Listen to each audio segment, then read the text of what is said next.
Welcome back once again. Sequence and series का question है class 11th का। ठीक है, क्लास 11th का क्वेश्चन है, ये इंपॉर्टेंट नहीं है। अगर आपके सिलेबस का पार्ट है सीक्वेंस एंड सीरीज तो आपको कॉन्सेप्ट समझ में आएगा। आपको ध्यान ये देना है कि अगर इस तरह का क्वेश्चन एग्जाम में पूछा जाता है, चाहे वो किसी भी एग्जाम में हो, बोर्ड के एग्जाम में हो या कॉम्पिटिटिव एग्जाम में हो, तो इस टाइप के क्वेश्चन छूटने नहीं चाहिए। ये हमें सीखना है इस क्वेश्चन के थ्रू कि इस टाइप के क्वेश्चन हमसे छूटे ना। तो पहले हम क्वेश्चन पढ़ते हैं क्या दिया हुआ है, फिर हम एक एक स्टेप करके क्वेश्चन को आपको समझाएंगे। हर एक स्टेप को, बेसिक से बेसिक स्टेप, चाहे प्लस व माइनस का ही क्यों ना हो, हम उसे यहाँ पे सिंप्लीफाई करके बताते हैं ताकि कोई भी स्टूडेंट जो एकदम चौपट हो मैथ में उसे भी हलवा टाइप लगे मैथ। आइए क्वेश्चन पढ़ते हैं। Right first 5 terms of the sequence. एक सीक्वेंस का जनरल टर्म दिया हुआ है और फर्स्ट टर्म दिया हुआ है। सीक्वेंस किसे कहते हैं? यहाँ पे एक टर्म आया सीक्वेंस। सीक्वेंस नंबरों का ऐसा समूह होता है जो किसी खास नियम के अंदर लिखा गया हो, जिसका हम जनरलाइज टर्म लिख सकते हैं। जैसे कि यहाँ पे जनरल टर्म उस सीक्वेंस का लिखा हुआ है और इसका पहला टर्म दिया हुआ है, तो हमें फर्स्ट 5 टर्म लिखना है। जनरल टर्म के हेल्प से हम उस सीक्वेंस का कोई भी टर्म लिख सकते हैं, पहला, दूसरा, 50वां, 100वां, जो भी टर्म लिखना हो वो हम लिख सकते हैं। तो कोई सीक्वेंस है जिसका जनरल टर्म nth टर्म, जिसे an से डिनोट करते हैं, वो दिया हुआ है an-1 अपॉन n, और इसका फर्स्ट टर्म दिया हुआ है a1 इज इक्वल टू -1। तो हमें फर्स्ट 5 टर्म लिखना है। यहाँ पे ये जो जनरल टर्म है वो n greater than equal to 2 के लिए है। कहने का मतलब हम n का वैल्यू 2 और 2 से बड़ा रखेंगे, 1 नहीं रखेंगे, क्योंकि फर्स्ट टर्म इसका दिया हुआ है यहाँ पे ये है। ठीक, तो आइए इसको हम सॉल्व करते हैं। दिया हुआ क्या है? a1 is equal to -1, an बराबर इतना है। तो हमें अगर a1 लिखना हो तो a1 तो दिया हुआ ही है, और ये जो जनरल टर्म डिफाइन किया हुआ है, जनरल टर्म इस सीक्वेंस का दिया हुआ है, वो n का वैल्यू या तो 2 या 2 से बड़े के लिए वैलिड होगा ये टर्म जो जनरल टर्म है। तो हम a2 निकाल लेंगे। a2 बराबर क्या हो जाएगा? हमने n के जगह पे क्या रखा है? 2 रखा है, तो इसमें भी n के जगह पे RHS में 2 रखना पड़ेगा। तो क्या हो जाएगा?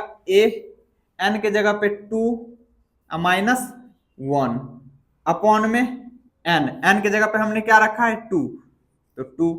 अब a2 में से 1, अब देखिए यहाँ नीचे जो लिखा हुआ है ना n-1, ये a के साथ में मल्टीप्लाई या प्लस माइनस में नहीं है। यहाँ n का वैल्यू रखेंगे, सिंप्लीफाई करके जो आएगा वो बताएगा कि कितने नंबर का ये टर्म यहाँ पे आएगा ऊपर न्यूमरेटर में। तो यहाँ 2 में से 1 जाएगा तो क्या बचेगा? 1 बचेगा। तो यहाँ पे क्या आ गया? a1 upon 2।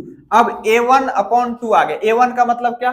फर्स्ट टर्म है ना, a1 का मतलब फर्स्ट टर्म, a2 का मतलब सेकेंड टर्म, a3 का मतलब थर्ड टर्म, इसी तरह an का मतलब nth टर्म, जो कि nth टर्म यहाँ पे दिया हुआ है। तो a1 का वैल्यू हमें दिया हुआ है कितना? -1। तो इसमें वैल्यू पुट कर दीजिए -1, नीचे में है 2। तो क्या हो गया वैल्यू? a2 बराबर कितना हो जाएगा? -1/2। तो यहीं पे लिख देते हैं a2 इज इक्वल टू -1/2। हमें फर्स्ट 5 टर्म लिखना है, तो पहला टर्म दिया हुआ है, दूसरा टर्म हमने यहाँ पे निकाल लिया। अब a3 निकालना है। a3 तो हमने क्या किया? a3 का मतलब थर्ड टर्म, तो यहाँ पे n के जगह पे हमने 3 रखा, तो RHS में भी n के जगह पे हमें 3 रखना पड़ेगा। तो a यहाँ पे n के जगह पे 3 रखेंगे, -1। क्यों 3 -1? क्योंकि n-1 है ना यहाँ पे, तो n के जगह पे 3 रखा, तो 3 -1 अपॉन में कितना है? n। तो n का वैल्यू हमने कितना रखा? 3, तो 3 हो जाएगा। तो 3 में से 1 जाएगा तो क्या हो जाएगा? 2। तो यहाँ पे ऊपर आ गया a2, नीचे कितना आ जाएगा? 3। अब a2 का वैल्यू हमने अभी निकाला है कितना? -1/2। तो यहाँ पे लिख देंगे -1/2। इसमें हमें डिवाइड किससे करना है? 3 से। यहाँ पे बच्चे मिस्टेक करते हैं, है ना, तो यहाँ पे मैं एक बार सिंप्लीफाई कर देता हूँ इस एक्सप्रेशन को। क्या है? -1/2 है। इसको हमें डिवाइड किससे करना है? 2 से। इसको ऐसे लिख सकते हैं ना, जो यहाँ पे लिखा हुआ है, इस फ्रैक्शन को हम 3 से डिवाइड कर, सॉरी 3 से कर रहे हैं तो 3 लिख देंगे, यहाँ पे 3 से डिवाइड कर रहे हैं। ध्यान से दीजिए, देखिए यहाँ पे बच्चे मिस्टेक करते हैं। ये 3 इसके साथ डायरेक्ट मल्टीप्लाई होगा, लेकिन बच्चे को समझ में नहीं आता कि क्यों मल्टीप्लाई होगा। हम बार बार इसको इस तरीके से नहीं करेंगे, समझाने के लिए मैं कर रहा हूं। तो अगर हम किसी फ्रैक्शन को किसी नंबर से डिवाइड करते हैं या किसी फ्रैक्शन से डिवाइड करते हैं, तो क्या करते हैं? इधर वाला जो फ्रैक्शन है वो जस का तस रहेगा, और ये डिवाइड का साइन मल्टीप्लाई में कन्वर्ट कर देते हैं, बदले में इसको पलट देते हैं। इसके नीचे कुछ नहीं है तो क्या है? 1 है, तो 1 ऊपर चला जाएगा, 3 नीचे, तो 1/2 3, है ना। अब -1 को 1 से मल्टीप्लाई करेंगे -1, और नीचे वाले को 2 को 3 से मल्टीप्लाई करेंगे तो 3 2 जा 6, तो -1/6 आया। इसीलिए हम डायरेक्ट यहाँ पे कहते हैं ये 3 कहाँ चला जाएगा, इस 2 के साथ मल्टीप्लाई हो जाएगा, तो कितना आ गया -1/6। ये वाला स्टेप समझ में आया। हम क्वेश्चन के थ्रू स्टेप सीखेंगे। अब ये मान लो चौथी पांचवी क्लास का कॉन्सेप्ट है, किसी को नहीं आता है, तो ऐसा थोड़े कि हम चौथी पांचवी क्लास का मैथ करने लगेंगे। हमें सीखने की इच्छा होनी चाहिए। आपको नहीं समझ में आता है, आप कहीं भी पढ़ते हैं, आप पूछिए कि ये कैसे हुआ, है ना। ये वाला स्टेप समझाएंगे, कोई भी टीचर हो वो समझाएंगे, एकदम हलवा टाइप बात है। लेकिन आप नहीं पूछेंगे तो टीचर ये मान के चलते हैं कि बच्चों को आता ही होगा, पर मैं ये मान के नहीं चलता। मैं ये मान के चलता हूं कि जितने भी हमारे व्यूअर हैं सभी चौपट लाल गिरधारी है। बेशक आप लोग अच्छे हैं, लेकिन मुझे वीक से वीक स्टूडेंट को टारगेट करना है ना, कि उसे भी समझा दूं। क्योंकि बारूद में तो आग लगा के हर कोई विस्फोट कर देता है, हम राख को बारूद बना के विस्फोट करने में विश्वास रखते हैं, ठीक है। तो यहाँ पे क्या हो जाएगा -1/6, ये हमारा A3 मतलब सेकेंड टर्म आया। तो यहाँ पे A3 बराबर क्या आ गया, यहाँ पे A3 बराबर -1/6। अब A4 निकालना है। A4 बराबर, तो हमने n के जगह पे वैल्यू पुट करते जाना है। इस वाले nth टर्म का जो एक्सप्रेशन है, तो n के जगह पे 4 पुट किया तो A4। अब RHS में भी n के जगह पे 4 पुट करना पड़ेगा, तो n के जगह पे 4 में से 1 माइनस करेंगे तो 4 - 1, सॉरी ये नीचे है, तो यहाँ पे 4 - 1 अपॉन n है, तो n के जगह पे हमने 4 पुट किया तो 4, तो 4 में से 1 जाएगा 3, तो यहाँ पे आ जाएगा A3/4। A3 का वैल्यू अभी हमने निकाला -1/6। अब वैल्यू पुट कर देते हैं -1/6, इसके नीचे 4। सेम वैसा ही एक्सप्रेशन बना है, इस फ्रैक्शन को हम 4 से क्या कर रहे हैं, डिवाइड कर रहे हैं, ऐसा ही है ना। तो हम इसको इस 4 को किससे मल्टीप्लाई कर देंगे, नीचे वाले से। कोई कष्ट यहाँ समझने में कैसे हुआ, समझ में आ रहा है ना, जैसे कि अभी हमने यहाँ वाले को यहाँ पे समझाया था।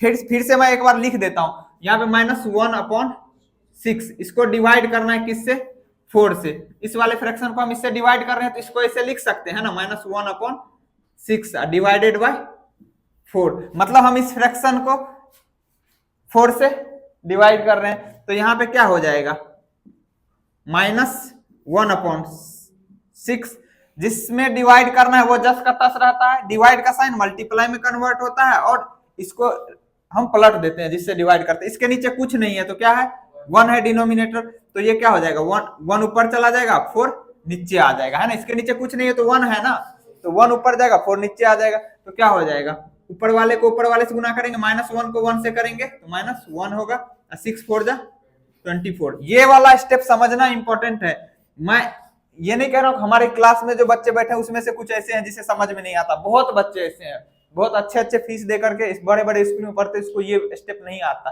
हालांकि मुश्किल नहीं है, बहुत आसान है, लेकिन हमें सीखना पड़ेगा। अगर नहीं आता तो क्या हो जाएगा, -1/6 को 4 से मल्टीप्लाई कर देंगे ना, 24। तो यहाँ पे हमारा A4 का वैल्यू कितना आ गया,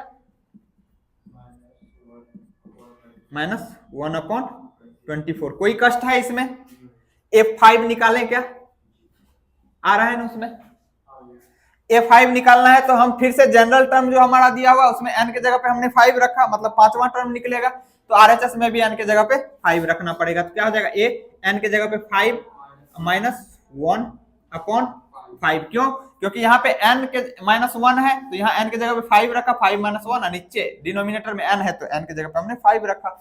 अब 5 में से 1 जाएगा, 4/5, A4/5। A4 का मतलब 4th टर्म, जो कि 4th टर्म हमने निकाल रखा, -1/24/5, तो यहाँ पे रख देते हैं -1/24। इसको डिवाइड करना है 5 से, मतलब हम इसको 5 से डिवाइड कर रहे हैं, तो फिर से हम क्या करेंगे, 24 को 5 से मल्टीप्लाई कर देंगे, जैसा कि मैंने यहाँ पे समझाया है अभी, है ना। तो ये नीचे वाला इसके साथ मल्टीप्लाई हो जाएगा, तो -1/24 मल्टीप्लाई बाय 5, है ना। तो यहाँ पे मल्टीप्लाई कर देते हैं 24 को 5 से, 5 4 जा 20 का 0 कैरी 2, 5 2 जा 10, 10 में 2 जोड़ेंगे 12, तो कितना आ गया, 120 बराबर -1/120। तो हमने A5 A1 दिया हुआ था, A2 निकाला, A3 निकाला, A4 निकाला, A5 निकाला, यहाँ पे हमने वैल्यू रख भी दिया। तो यहाँ इंप्लाई A5 बराबर कितना आ जाएगा, -1/120। 120। तो हमारा जो सीक्वेंस होगा वो क्या हो जाएगा, यहाँ पे लिख देते हैं, यहाँ पे दिख रहा है ना ये वाला पार्ट, हाँ, तो यहाँ पे A1 A2 A3 A4 हम लिख देते हैं। तो सीक्वेंस हमारा क्या बन गया, सीक्वेंस जो हमारा होगा, सीक्वेंस क्या होगा, पहला टर्म क्या है सीक्वेंस का दिया हुआ है -1, तो -1। दूसरा टर्म हमने निकाला -1/2, तो -1/2। तीसरा टर्म A3 -1/6, -1/6। A4 कितना आया, -1/24। और A5 कितना आया है, -1/120। तो ये हमारा वो सीक्वेंस का फर्स्ट 5 टर्म निकला, जिसका nth टर्म ये है और फर्स्ट टर्म ये है। किसी भी स्टेप में कहीं समझने में दिक्कत आया, अगर आपको समझने में किसी स्टेप में दिक्कत हो तो आप कमेंट सेक्शन में मुझसे पूछिए कि कौन सा स्टेप हमने स्किप कर दिया, कौन सा स्टेप हमने आपको नहीं समझाया। अगर आपको समझ में नहीं आता है तो मैं अपनी कमजोरी समझता हूं उसमें, कि मैंने कहीं अच्छे से एक्सप्लेन नहीं किया जिसके कारण आपको समझ में नहीं आया। और अगर आपको समझ में आ गया तो आप चैनल को लाइक करके सब्सक्राइब कर लीजिए और शेयर भी कर दीजिए, ठीक है। अब फिर मिलेंगे अगले वीडियो में। Until then take care, see you, bye bye.